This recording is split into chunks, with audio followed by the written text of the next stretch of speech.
E nós estamos realmente muito felizes, porque esse é um trabalho que tem sido preparado por esta equipe que está aqui há bastante tempo, né? Então, eu vou apresentar rapidamente aqui a nossa Zenira, a nossa Pátia, a Letícia, né?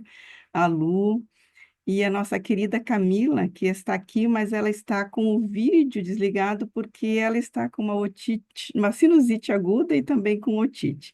Então, ela não está muito bem e eu estou aqui, então, fazendo as vezes dela, né? Nesse evento meio que de última hora, porque a nossa Camila está um pouco doente.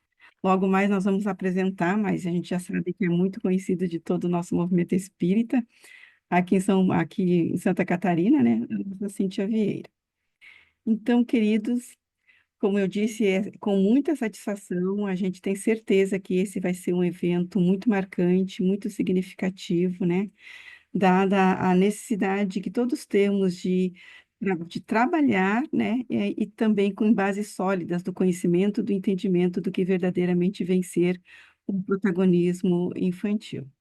Então, nós estamos aqui recepcionando alguns companheiros que estão entrando, mas para a gente não atrasar o nosso evento aqui, nós já queremos convidá-los todos, então, para fazermos a nossa oração. Então, eu convido, neste momento, a todos que estão presentes, para que fechemos aqui os nossos olhos, para que o nosso coração já elevado, pelas músicas de acolhimento, que nos reconectam com o superior, com o divino, e ao nosso querido Mestre Jesus, queremos a Ele nos dirigir, dizendo: querido amigo, benfeitor de nossa trajetória evolutiva, reconhecemos, querido Mestre, todos os esforços através dos milênios para que chegássemos nesta encarnação, nesta condição, querido Senhor, de te receber em nossa vida, de aceitarmos, Senhor, o Espiritismo como instrumento, Senhor, não só de elevação de conhecimento, mas como oportunidade bendita de trabalho. E neste trabalho, querido mestre, temos encontrado os inumeráveis amigos.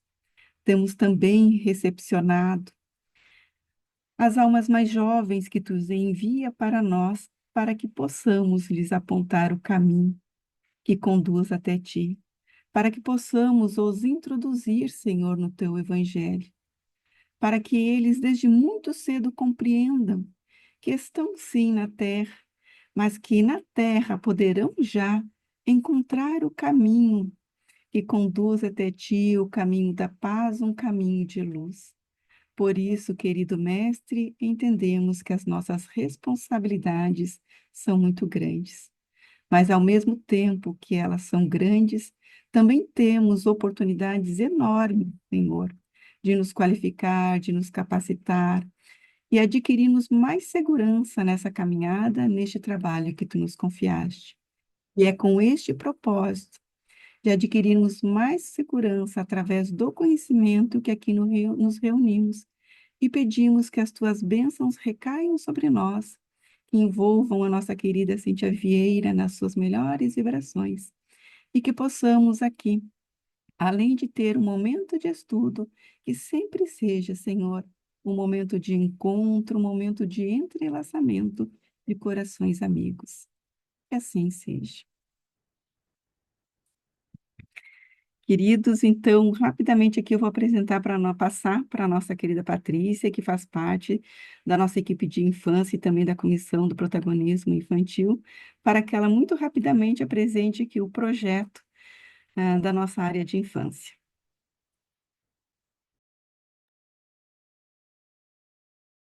Oi, boa noite. Que alegria estar aqui com vocês, compartilhando esses conhecimentos e, e também mostrando para vocês, né, esse projeto que está sendo construído a várias mãos e com muito carinho. Então vamos lá, rapidamente passar para vocês então sobre o projeto de protagonismo infantil. A Zenir está passando aqui para gente como alguns verbos, né? Integrar de coração, amparar de coração, conduzir de coração, brilhar de coração, para que a gente se inspire um pouquinho agora na apresentação do projeto. Temos como objetivo geral do projeto, difundir o conceito de protagonismo infantil e a sua importância. Como objetivos específicos, difundir os conceitos relacionados ao tema, destacar a importância do protagonismo, sugerir ações relacionadas com o tema, incentivar a implementação nas casas espíritas, na evangelização e na sociedade. Estabelecer essas pontes de integração com as demais áreas da casa espírita também. Como justificativa do projeto de protagonismo infantil, vamos lá ao pensar, sentir e agir, né? Então, temos a mente, né? Como justificativa da ciência, a filosofia e a religião. Só um pouquinho que. Ai, perdi aqui, perdão, meu computador. Então, vamos lá. Então, no nosso sentir, um embasamento de Kardec. Também Joana de Ângeles, Bezerra de Menezes, Meimei e demais benfeitores. A ciência, com o nosso pensar, o nosso conhecer, estudando sobre o desenvolvimento infantil. E o nosso agir, o trabalho, são as nossas mãos, né? Questionar, estudar a doutrina espírita e viver o que de fato ensinamos. Então, como justificativas gerais, né? Auxiliar, então, o desenvolvimento do autoconhecimento, oferecer um maior senso de cidadania, melhorar as competências na sociedade, estimular a empatia e o respeito às diferenças, o incentivo à proatividade e às habilidades interpessoais.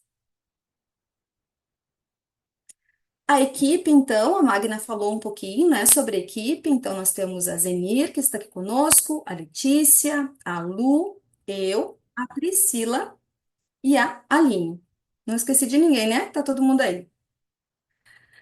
Então, temos também na apostila e no Padlet, né, que está sendo desenvolvido, o desenvolvimento, então, de sugestões, né, dos cards como temáticas, dicas para evangelizadores, palestras importantes para a integração, né, nas áreas da família, e demais trabalhadores, né, de dirigentes da Casa Espíritas, integrar todas as áreas da Casa Espírita e oportunizar também esse protagonismo, para todas elas, né?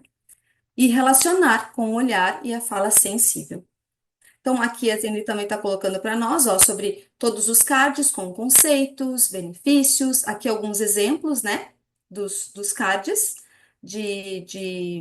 para a gente estar mensalmente colocando como incentivo, né?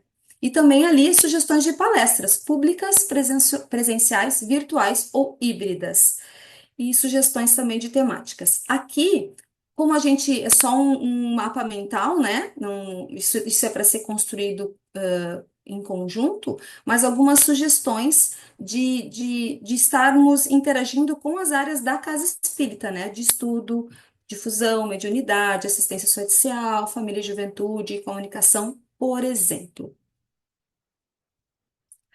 Então, falei rapidamente, suando aqui, cuidando do tempo. Então, eu volto a passar a palavra para a Magna para apresentar a nossa convidada especial da noite de hoje. Obrigada, Paty. Então, queridos, a gente tem certeza que até dispensaria essa apresentação, porque a Cíntia é muito conhecida entre nós, né? Especialmente pelas suas obras publicadas, com os três livros, né? Que são a Arte de Educar Bebê, Arte de Educar, né? Evangelizando Bebês e a Gênese do Bebê. Mas a Cíntia, né, também é evangelizadora no posto de auxílio espírita em Goiânia, em Goiás, coordenadora da Comissão de Trabalho sobre Evangelização de Bebês na área de infância e juventude, né, do nosso CFN-FEB. É assessora da comunicação de trabalho de práticas criativas na evangelização na área de infância e juventude do CFN-FEB. e também educadora na área de musicalização de bebês, né? Com mestrado e em educação, né?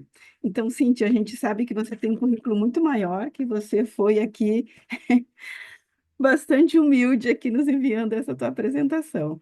Mas a gente já quer mais uma vez reiterar a nossa imensa gratidão de você estar aqui, a admiração que todos temos pelo trabalho e a contribuição que você tem trazido, especialmente, né, com relação à evangelização de bebês. E a gente não quer mais tirar o teu tempo, né? Então, aí nós vamos passar a palavra para você e sinta-se abraçada aqui por toda Santa Catarina, querida Cíntia. Boa noite, queridas, queridos. É uma alegria estar aqui com vocês. Agradeço de coração o convite da Camila, da Magna, que depois um dia a gente conta, né, como é que a gente conseguiu organizar esse dia. Então, é uma alegria estar em família, né, de evangelizadores, de pessoas que querem ver um mundo melhor por meio da educação moral. Então, é sempre muito bom. Agradeço ao convite da Federação Espírita Catarinense por essa oportunidade de falar sobre uma temática muito relevante e que muitas vezes aparece essa temática nos nossos documentos, mas a gente não aprofunda. Então, nós temos visto que algumas temáticas a gente precisa de um zoom maior, de estudar, de ampliar as nossas reflexões, para que a gente avance, né, das diretrizes para a prática. E hoje nós vamos, né, abrindo aqui uma sala sobre protagonismo infantil. Fiquei muito feliz com a temática, acho que a iniciativa da federativa é relevante e foi muito assertiva, porque quando a gente fala de protagonismo, nós questionamos as bases. E essa é a questão, né? Assim, a gente vai lá na base do entendimento do que é evangelização, do que é criança, do que é o jovem. Então, quando a gente fala de protagonismo, nós vamos ressignificar aquilo que às vezes nós precisamos estar revendo, né? Enquanto conceito e concepções. E para ilustrar o nosso momento, a gente começa com um vídeo. Dei uma busca assim no YouTube, encontrei esse vídeo. Ele não é muito recente, mas ele ilustra bem aquilo que nós estamos querendo, né, chamar aqui de protagonismo infantil. Então, nós vamos assistir. Anotem aí o que vocês acharem relevante, os aspectos interessantes, e a gente vai conversar após o compartilhamento.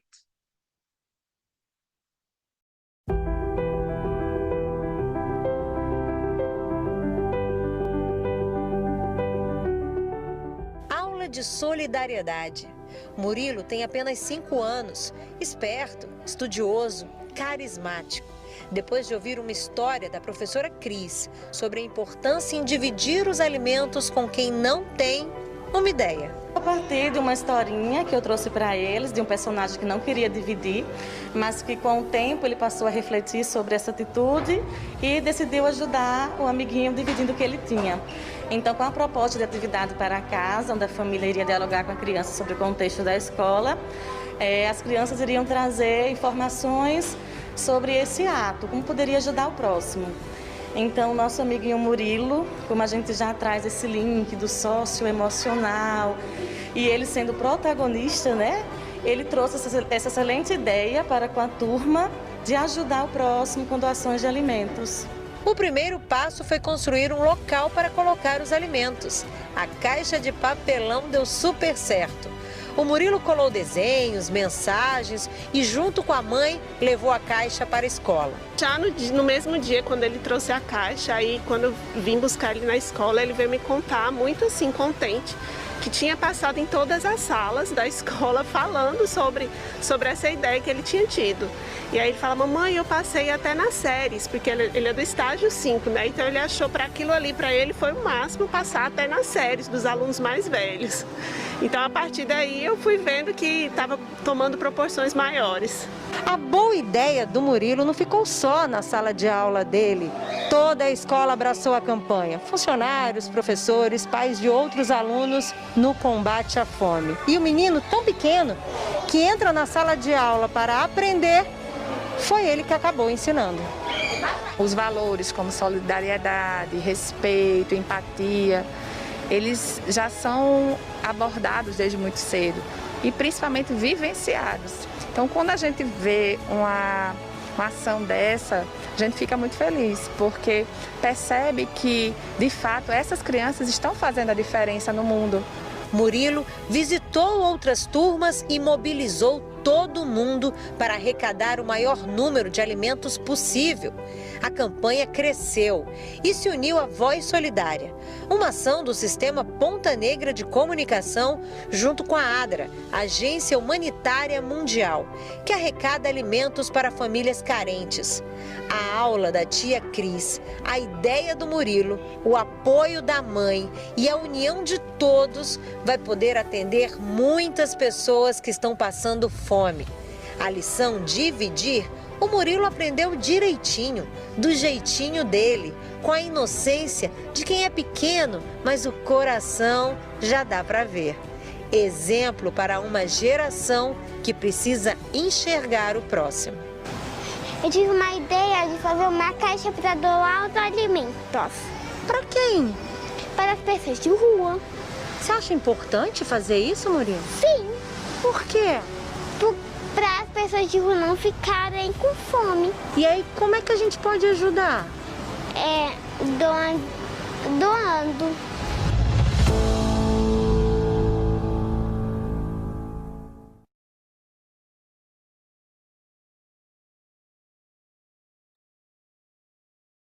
E assim como esse vídeo, tem centenas publicadas, né? Se a gente for buscar histórias, igual aquele menino Ryan, né, que fundou os poços de água na África, que aí traz toda esse protagonismo, né, de buscar auxiliar, compreender. E aí eu queria ouvir um pouquinho vocês. Quais os aspectos que chamaram a atenção? O que que vocês acharam? Vocês podem usar, tem como usar o chat? Está aberto? Tem. Se quiserem usar o chat, a gente vai vendo aqui os comentários e fazendo a participação de vocês. Como é que foi? O que que vocês perceberam, né, de interessante, que chamou a atenção? Bem tranquilo, quem quiser participar. Vou falar igual a gente fala aqui em Goiás, hein? Um de cada vez, senão a gente não tem como ler todas as mensagens. Ah, a Zeni está dizendo, ó, o apoio da família e da professora. Daiane disse, a professora criou a oportunidade dele ser protagonista. Isso aí, Daiane. Ela ela construiu o terreno, né? A forma de despertar a criança, né? O que mais? O que mais que vocês acharam interessante?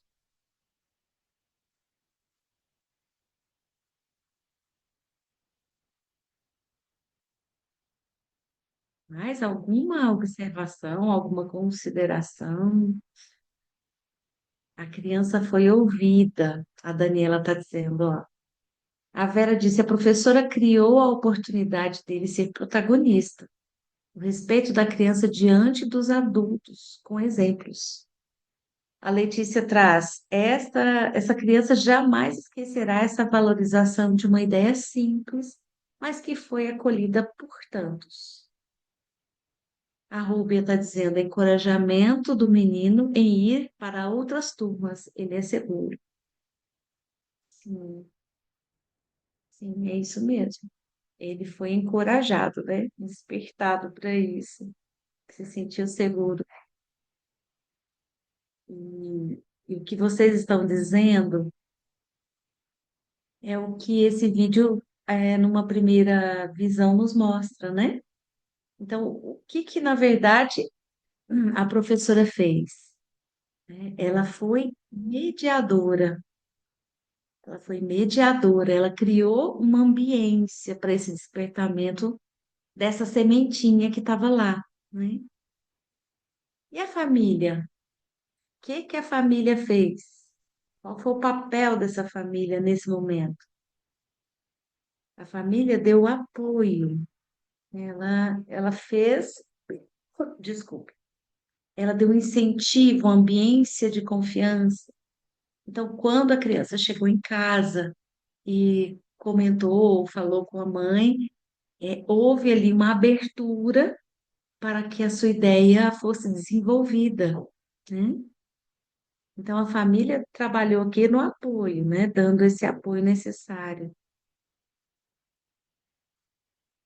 E a criança, né? A criança fez o quê? Aí, na fala do Murilo, ele diz assim: eu tive uma ideia, né?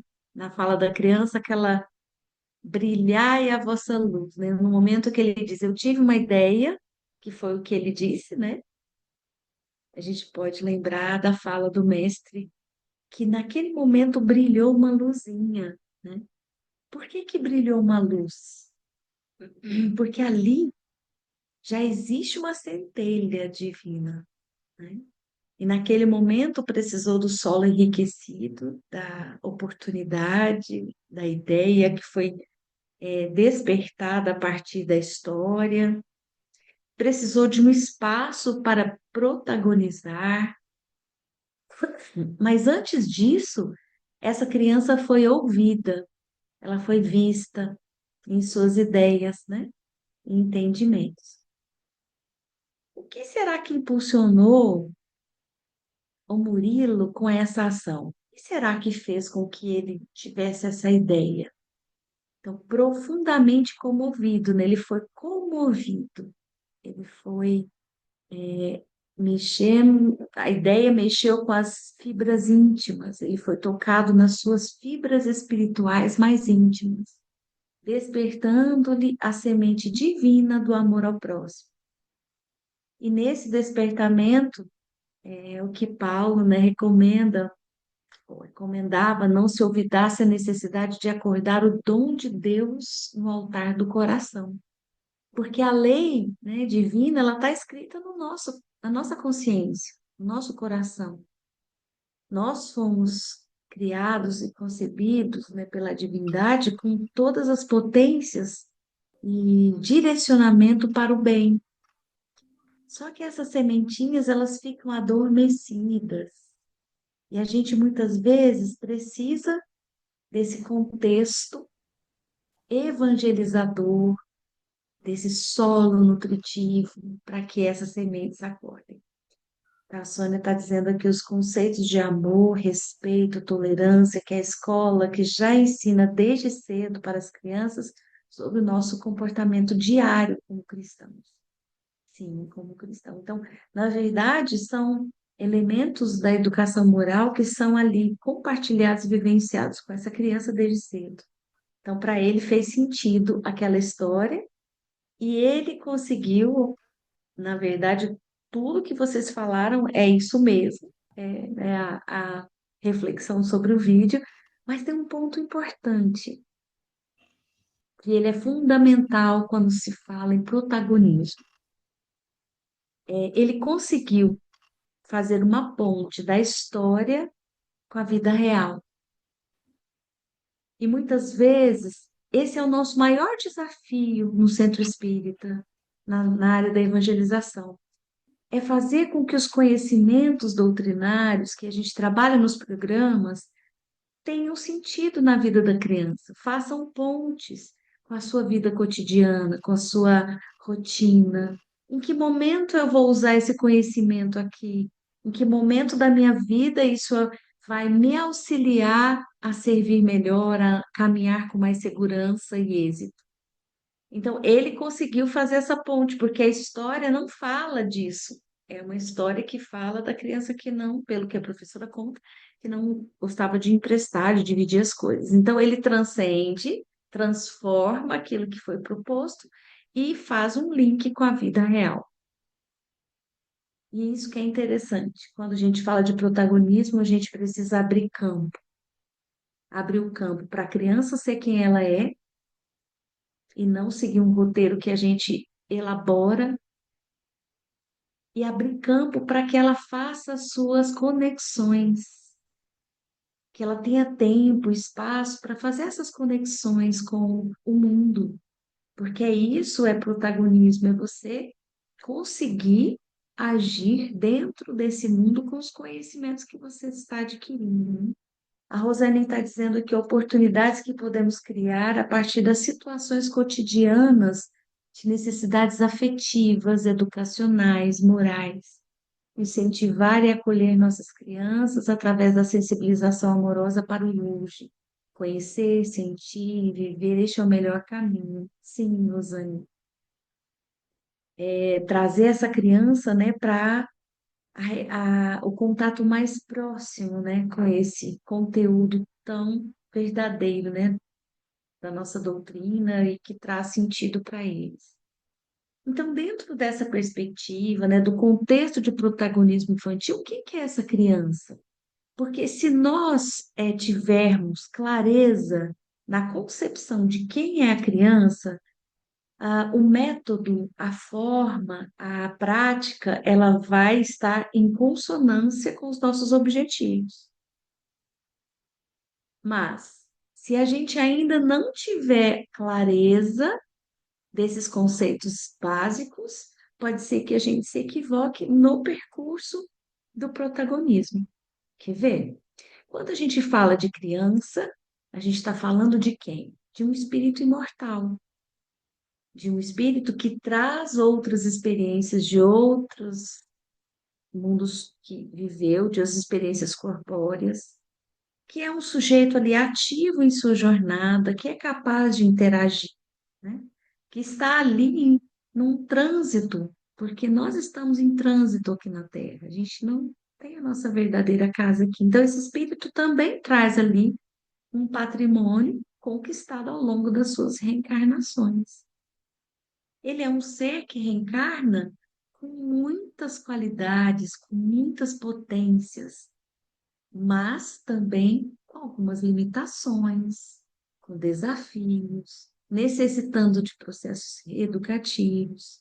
Porque se ele está aqui, nesse mundo, é porque ele precisa da experiência corpórea. Então, é um ser que está no mundo para progredir, para melhorar. Então, ele vem para aprender. Essa criança é um ser espiritual que tem também formas próprias de ser, de expressar, de conhecer, de se comunicar, né?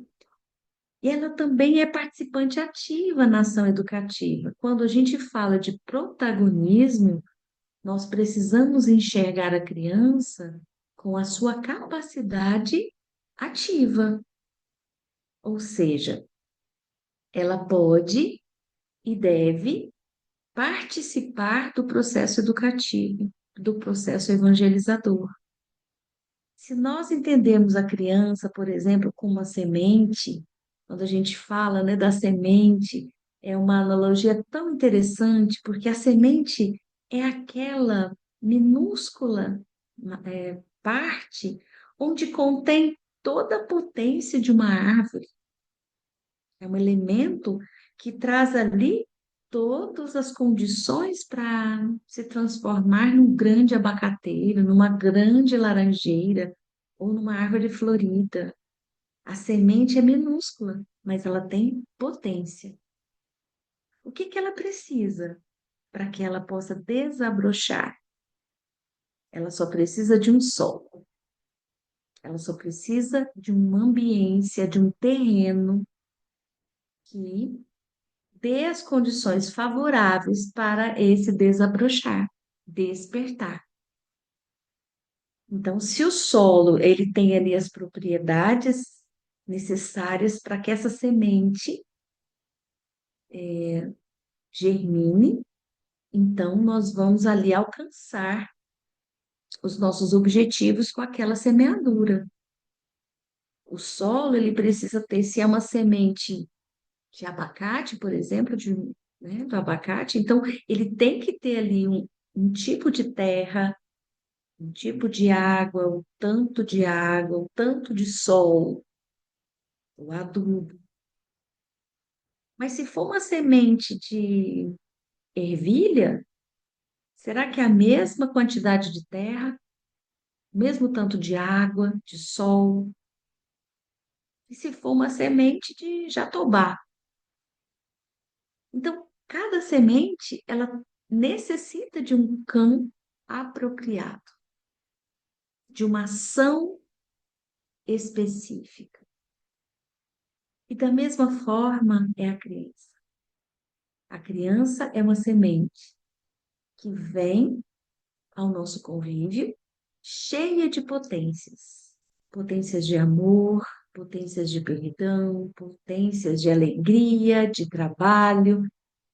E se nós ofertarmos um campo propício e fizermos o nosso trabalho enquanto semeadores, observando as singularidades dessa semente, umas com mais água, outras com mais sol, outras com mais adubo, outras têm que ficar na sombra, porque senão morre.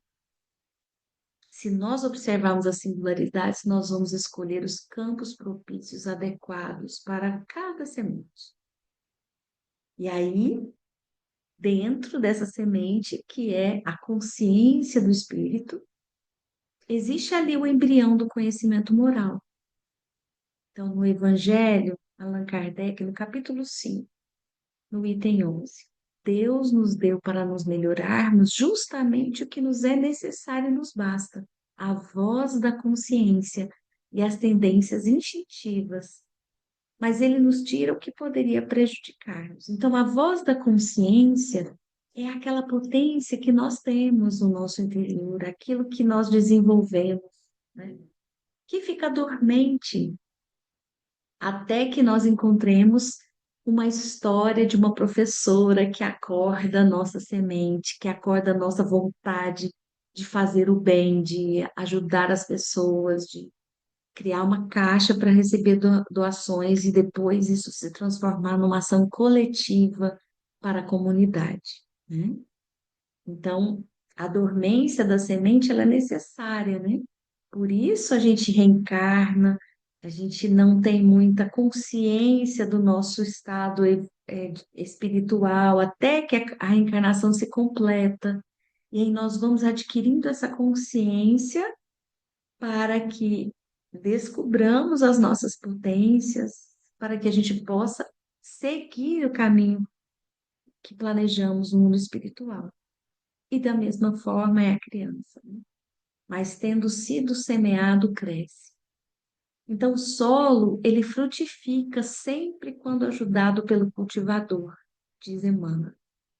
Então, sempre que nós tivermos esse olhar cuidadoso para essa criança, observando as suas peculiaridades, as suas singularidades, dando voz para essa criança, deixando que ela expresse as suas formas de pensar, que ela faça as suas conexões com a vida real, com a vida verdadeira, né? A vida do cotidiano, né?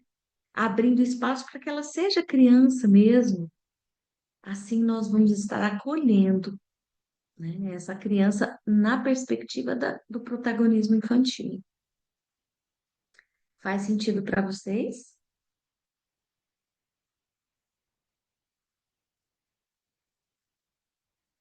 Vou seguindo, se quiserem, perguntar. Mas e aí? A criança a gente já entendeu que é essa potência.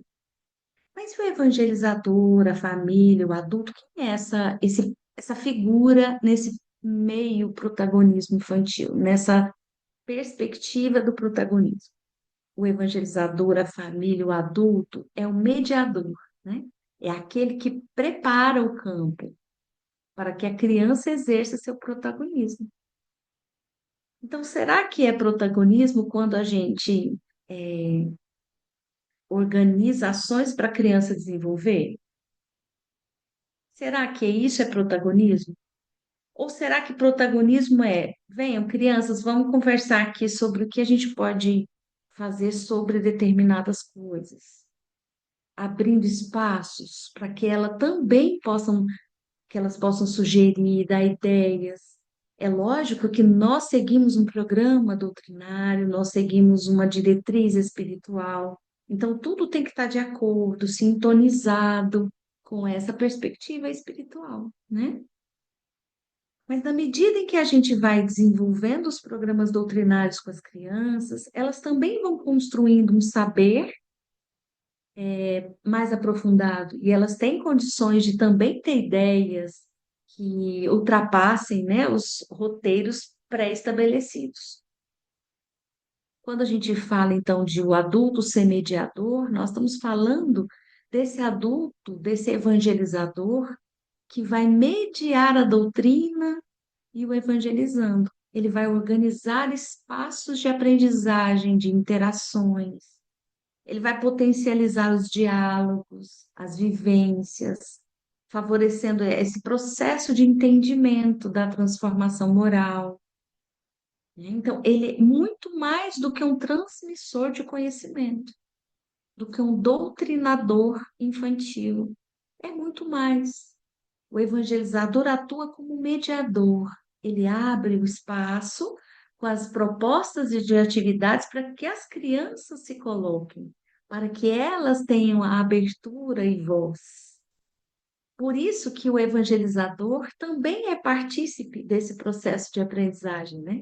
Então, evangelizando, o evangelizador e a família, eles estão num processo mútuo de aprendizagem, porque nós aprendemos com as crianças aprendem conosco, e a gente aprende com a família aprende com as crianças. Então, nós vamos observando que existe um contexto de aprendizagem mútua, cada um no seu aspecto, no seu ponto, naquilo que traz de ideias, mas sempre sintonizados com os objetivos da evangelização, sintonizados com a proposta do programa espiritual, doutrinário, que isso nos ajuda a manter-nos no eixo, né?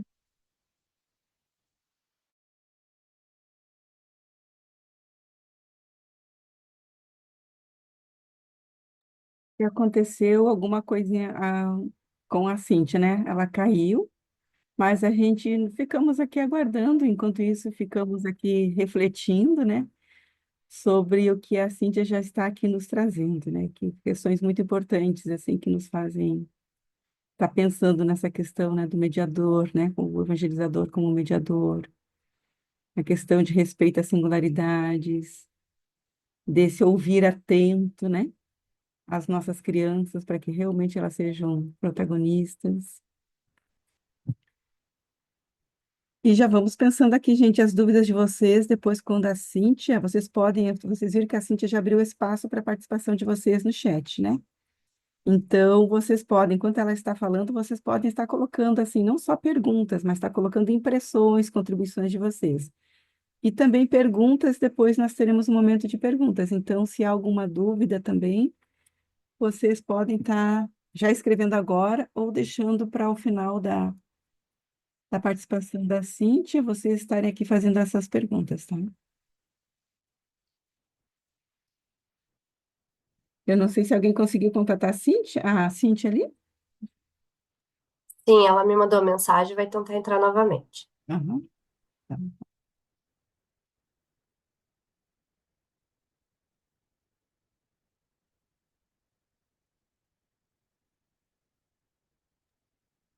Eu acho que foi lida, Magna, os comentários aqui da Roseni, eu acho que a Cíntia leu, né? A da Rosani foi. Aham, foi lido Foi, esse né? último aqui, Acho sim. que não Foi, tá foi faltando lido. nenhum, então. Foi lido, sim. Ótimo.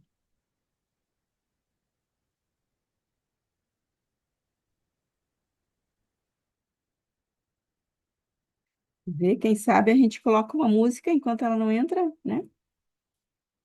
No que ela entrar, a gente. Sim. Ou podemos abrir já para um debate, como vocês preferirem.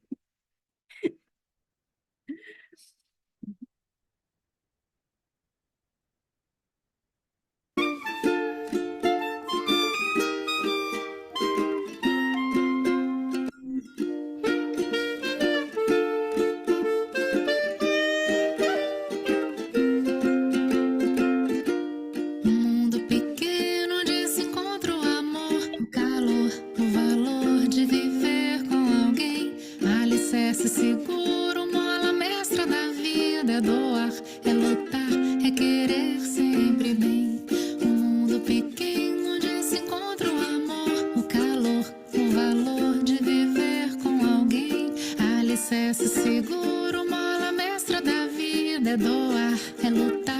querer sempre bem. Família é amor, ninguém vive só. Então façam melhor. Família é amor, ninguém vive só. Então vamos juntos.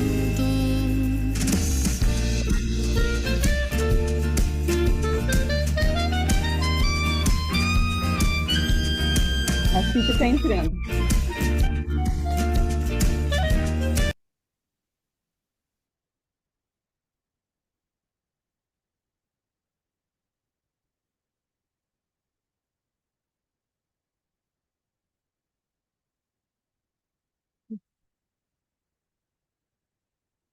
Eu autorizei ela a entrar, mas acho que ela não conseguiu.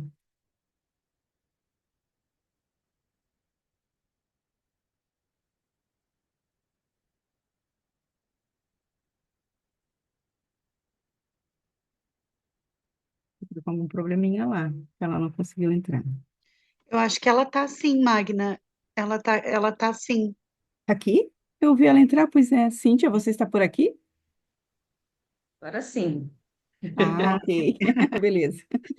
Estava ouvindo vocês longe, aí pensei, bom, não desencarnei, só caí. Para alegria nossa. Cíntia, só que você está Tá sem áudio, sem, cortando a sem minha vídeo. fala? Você está sem o vídeo só.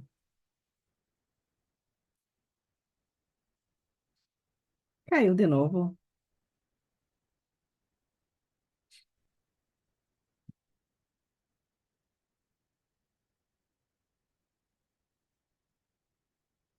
Eu acho que a Cíntia caiu. Caiu, Cíntia?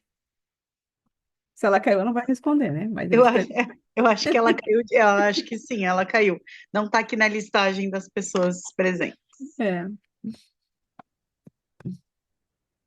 Vamos aguardar mais um pouquinho, então. Olha, Magna, Ela está talvez entrando lá de novo. Está entrando de novo. senão Diga, Nailka. a Lu podia contar o caso, né, É, do protagonismo do filho dela e como que se sente uma mãe quando assiste isso também. É legal, né, no Centro Espírita. também. Aham. A Cíntia está entrando aqui. Agora eu tô de celular, tá? Não Ah, tem ok. problema. Se vira nos 30, né, Cíntia? Ah, mas tá, faz parte, né? Faz, Deixa eu faz. colocar Estamos... aqui. Então, fica à vontade, Cíntia. Parte.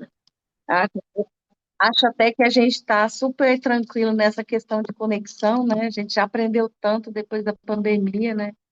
Agora as coisas se organizam muito melhor. Nem ficamos mais preocupados, Aí. né?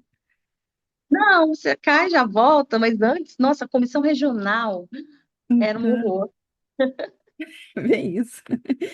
Então Eu tá. estou tentando entrar pelo computador, mas não sei se vai dar. Vamos ver se vai. Se der, eu saio do celular, que melhora o computador.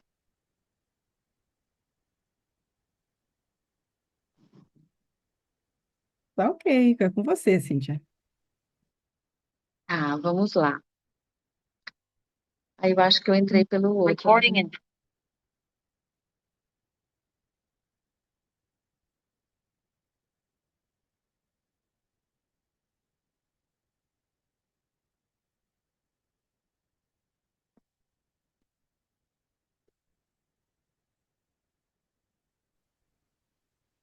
Deixa eu ver aqui.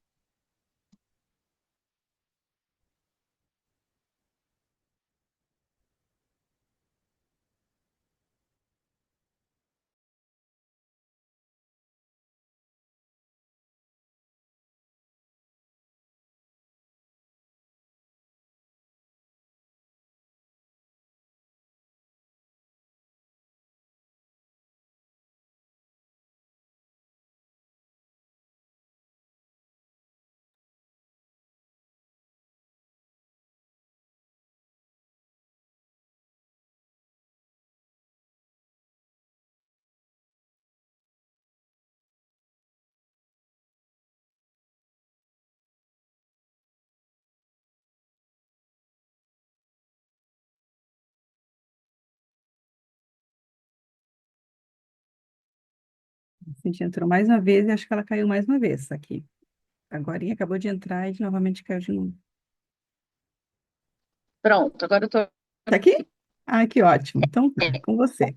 Vamos ver se o Consegue dar celular, detalhes? acho que está melhor. A mãe está-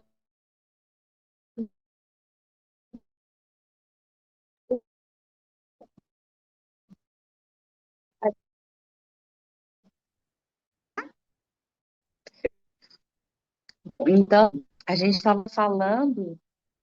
Pode continuar? Pode sim, Cintia, é com você. Fica à vontade.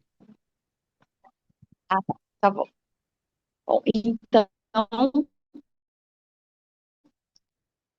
gente estava fechando, né, a questão do evangelizador, do adulto, né, dessa figura mediadora, né, no processo do protagonismo infantil.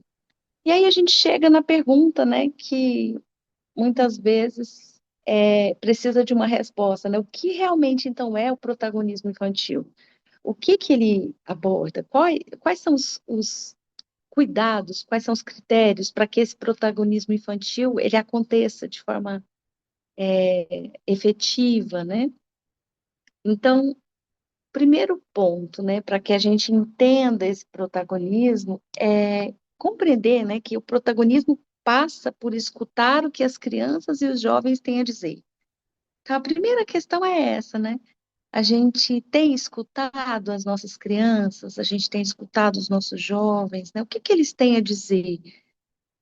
Temos espaço nas nossas atividades da evangelização para esse momento de escuta. A criança, ela não é muito muitas vezes, né? Algumas crianças não são muito de ficar falando, de contar histórias, mas existe uma pesquisa que diz que quando as crianças estão numa atividade, elas falam mais.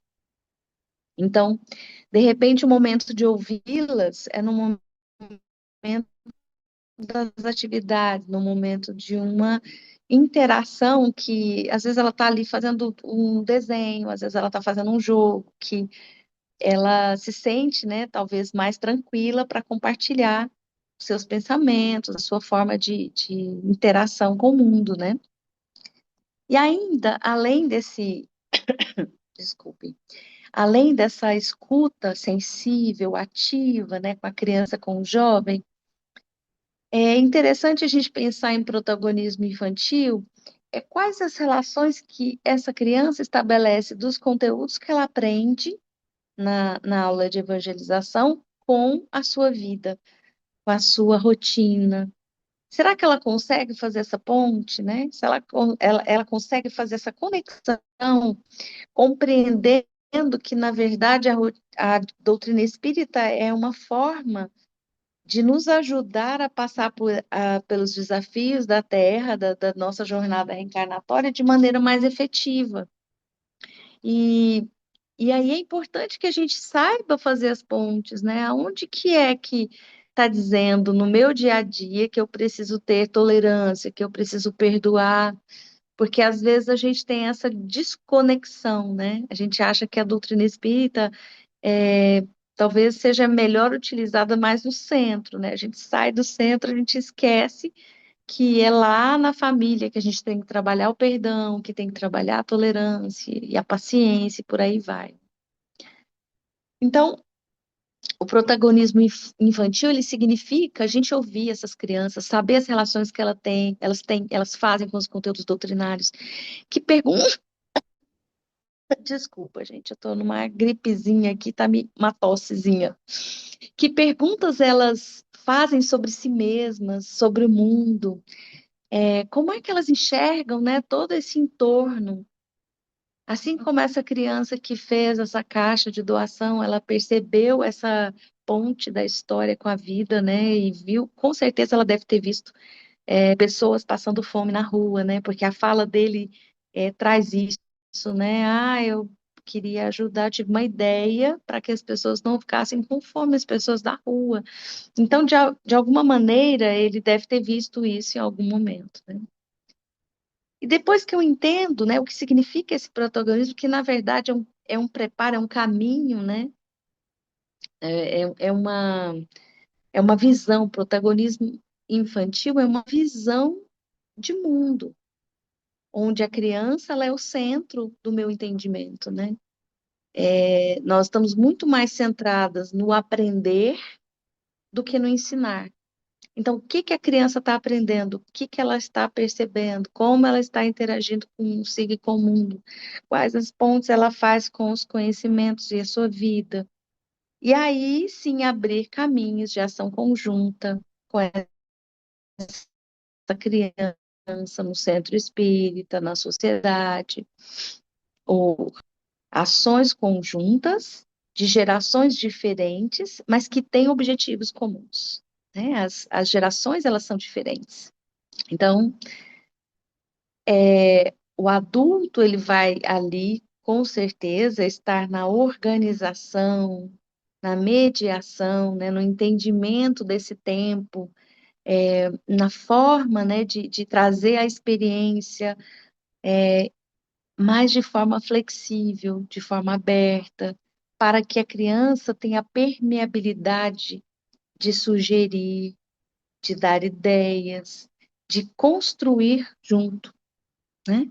Então, às vezes a gente faz, por exemplo, ações no centro espírita que eu trabalho, e as crianças, a gente tem que selecionar o tanto de ideias que elas dão, né? Que a criatividade ali é imensa, intensa. E aí, de que forma, então, a gente pode desenvolver esse protagonismo? Então, o primeiro ponto que a gente chama atenção é o ambiente. Ambiente. Como é o ambiente que eu construo na minha atividade de evangelizadora? A minha sala, onde eu trabalho, como é o ambiente que eu construí, que eu plasmei?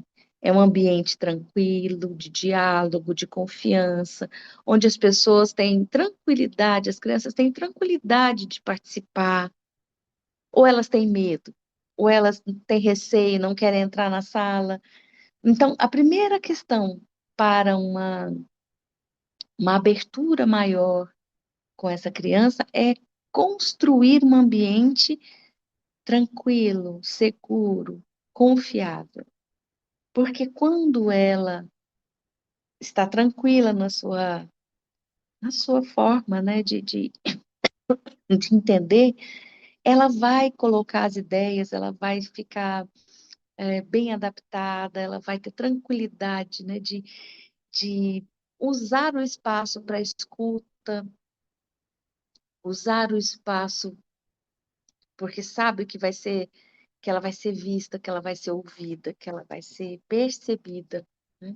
Então, o ambiente é onde se constrói primeiro ponto para esse protagonismo infantil, até o juvenil, né? É criar espaços de confiança, onde a criança pode ser a criança, o jovem pode ser jovem, né? E eles não vão cumprir simplesmente um roteiro pré-estabelecido, né, para esse protagonismo. O segundo ponto é uma construção conjunta.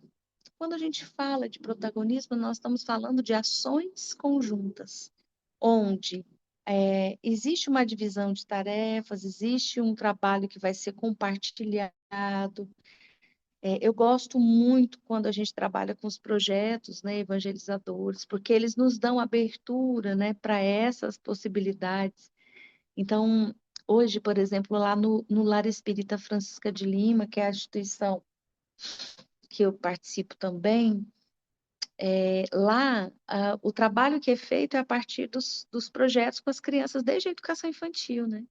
Então, se trabalha a partir da curiosidade, das situações problema, existem várias formas, né? No Centro Espírita também a gente trabalha com os projetos educativos, evangelizadores, né? Então, a gente trabalhou ano passado, foi uma experiência muito interessante, trazendo aí também o protagonismo das famílias, né? Nós perguntamos para as famílias quais os temas que eles achavam relevante, que eles gostariam, né, que fosse abordado na evangelização. E aí eles levantaram uma porção de temas e a gente muitos temas mesmo, você imagine, né? Bullying, suicídio, dificuldades em família, um monte de temas. E aí a gente pensou, bom, como que nós vamos trabalhar isso, né? Mas, ao mesmo tempo, é uma necessidade Tem desse 40 grupo, né? mais. Aí nós nos reunimos numa comissão e a gente nós agrupamos os temas e trouxemos ali todo o evangelho. Então, nós pegamos o evangelho de capa a capa e fomos agrupando os temas que os pais sugeriram com os capítulos do evangelho. Então, de alguma forma, a gente está abordando o tema que foi pedido à luz da doutrina espírita, né? Que foi uma construção coletiva. Aí é onde é interessante a gente pensar, né? Quando os projetos são construídos coletivamente, eles têm maior engajamento, sentimento de pertencimento, facilitam, a facilidade no desenvolvimento é muito maior, porque eu sei que eu estou só puxando a cortina aqui. Então, a criança vai participar de um teatro. Alguém vai ser o ator principal, alguém vai ser o coadjuvante, alguém vai puxar só a cortina. Alguém vai ficar atrás do palco para ajudar a entregar o papel que naquele momento vai precisar. Se isso é feito coletivamente, a criança não tem aquela ideia de, ai, meu papel é abaixo, é menos, né? Não tem, é aquele sentimento, né, de que o outro é melhor, o meu não é, porque eu estou participando de algo construído coletivamente com grau de importância na tarefa, porque alguém vai ter que abrir a cortina, alguém vai ter que entregar o papel, nem todo mundo vai estar no palco, né? Então, a construção coletiva, ela é básica, é um princípio básico para o entendimento desse protagonismo, desse entendimento dos projetos na evangelização, né, da infância. Por exemplo, se a gente vai, igual nós fizemos, né, no centro, nós comemoramos o aniversário de Kardec, então foi um mês de comemoração, e tem vários, esse ano a gente tem trabalhado com o aprendizado com cada espírito, né, que veio na Terra para auxiliar, né? E aí a gente elabora com as crianças possibilidades de todo o centro, né, perceber isso e compartilhar isso com as outras atividades do centro. E as crianças têm múltiplas ideias, né? Então, é uma forma de você engajá-los num projeto que é um projeto geral da Casa Espírita, e eles também fazem parte, né? Protagonismo tem a ver, por exemplo, né, com a criança que vai, por exemplo, se a turminha vai desenvolver, lembra lá do videozinho, né? O Murilo, ele foi com a professora nas outras salas, ele foi com a mãe, ele fez parcerias com outras instituições a partir da iniciativa dele. Então, por que não a criança também, quando for apresentar algum projeto, né, que foi construído por elas, também a criança não ir na reunião com o presidente do centro para explicar o que é a proposta, né? Isso é protagonismo também, né? Fazer com que esse caminho ele não seja tão longo, né? Aproximar mais essas questões institucionais, né? E quando a gente também abre para esse espaço protagonista, a gente vai também construindo um sentimento nessa criança de pertencimento ao centro espírita, porque ela também, cuidando do centro, servindo a água, entregando a mensagem no dia da reunião pública, que são trabalhos, né, que podem ser adaptados para a criança, ela vai sentindo, construindo o amor pela casa espírita. Então, quando a gente fala, né, da criança se sentir pertencente, é a construção dos pequenos atos, daquilo que realmente vai fazendo sentido para ela, que vai trazendo a importância do servir, vai fortalecendo a contribuição que ela pode dar. E lembrando sempre, né, que quando nós trabalhamos, né, com essa participação da criança, o tempo dela é diferente, né?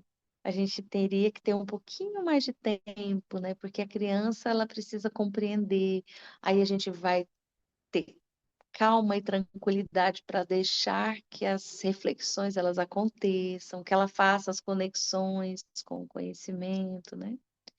Gerações que se constroem juntas, né?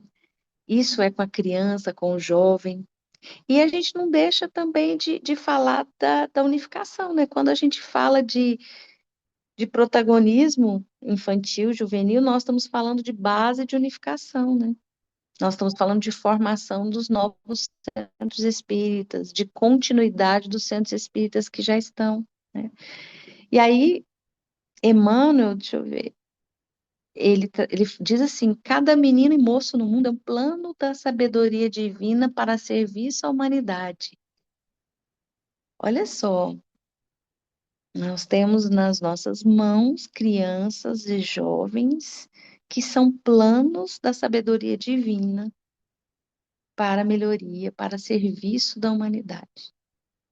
Então, quando a gente pensa assim, a responsabilidade é muito grande, né? Trazer a proposta, mas que ela seja permeável, que ela possa ter a participação da criança, que a criança tenha tranquilidade de ouvir, de falar, de propor, né? Porque a criança é centelha divina, é luz, é sementinha de luz que está no coração. Até me lembrei da música do João Galberto, do Lampadinha, né? Uma lampadinha em mim, uma lamparina em mim, uma estrelinha, uma fogueirinha, leva a minha luz em mim. Uma estrelinha, uma fogueirinha, leva a minha luz em mim. Hoje eu sou pequenininho, mas levo uma luz em mim. Ela eu guardo fundo, é a luz do mundo, para o mundo iluminar. Brilham os teus olhos, ao olhar meus olhos, deixa a luz, a nossa luz brilhar. Então, protagonismo é isso, é deixar a luz brilhar.